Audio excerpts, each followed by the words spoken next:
আসসালামু আলাইকুম, কেমন আছেন সবাই? আশা করছি ভালো। প্রথমে দেখতে পাচ্ছেন কি রান্না করব।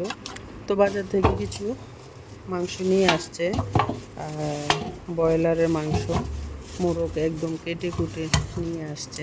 তো ভাবলাম আজকে রান্নাটা শেয়ার করি। তো প্রথমে মাংসগুলিকে ভিজিয়ে রাখবো একটু জল দিয়ে, কারণ মাংসর যে রক্তগুলা কিছুক্ষণ ভিজিয়ে থাকলে রক্তগুলা পরিষ্কার হয়ে যাবে। আর এদিকে মাংসটা ভিজতে থাক, আর অপর দিকে আমি আলু কেটে নেব। আর পেঁয়াজ, রসুন, আদা কেটে নিয়েছি, কারণ মাংস রান্না করতে গেলে প্রথমে মশলাগুলো গুছিয়ে নিতে হবে। তো কেটে কুটে এদিকে আলুটাকে সুন্দর করে কষিয়ে নিয়েছি। আলুটা কষানো হয়ে গেছে।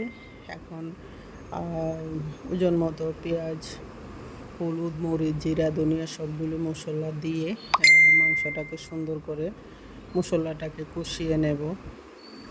মশলাটা কিছুক্ষণ কষানো হয়ে গেলে এখন ওজন করে মাংসটি দিয়ে দেব। মাংসটা দিয়ে আরও কিছুক্ষণ কষিয়ে নেব।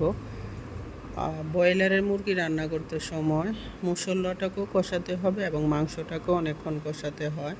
তারপরে আস্ত কিছু পেঁয়াজ এবং রসুন দিয়ে দেব সুন্দর করে।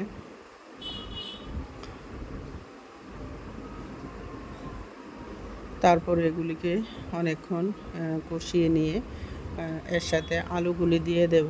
কিছু আলু দিয়েছি কারণ আমার ঘরে আমার মেয়ে আলু খায়।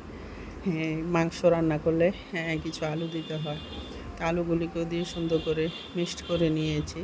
এই তো আমার মাংস রান্না হয়ে গেছে, খুব সুন্দর হয়েছে, স্বাদও হয়েছে। আজকের মতো এখানে, আল্লাহ হাফেজ।